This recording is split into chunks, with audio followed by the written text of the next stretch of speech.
Hello दोस्तों, नमस्ते, प्रणाम। मैं आपकी संगीता पटेल अपने यूट्यूब चैनल में आप सभी का स्वागत करते हैं। एक छोटा सा बन्नी गीत है और बन्नी गीत कैसे लगे कमेंट में ज़रूर बताना।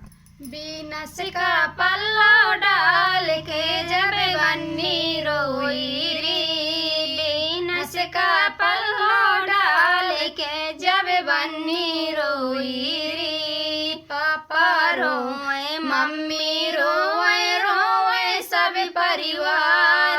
पापा रोए, मम्मी रोए, रोए सब परिवार।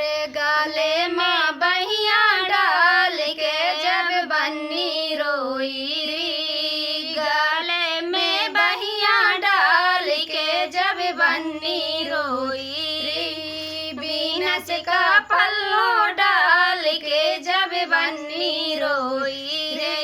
चाचा रोए, चाची रोए, रोए सब परिवार। चाचा रोए, चाची रोए, रोए सब परिवार। गाले में बहिया डाल के जब बन्नी रोई री, गाले में बहिया डाल के जब बन्नी रोई री। बीनस का पल्लो डाल के जब बन्नी रोई री।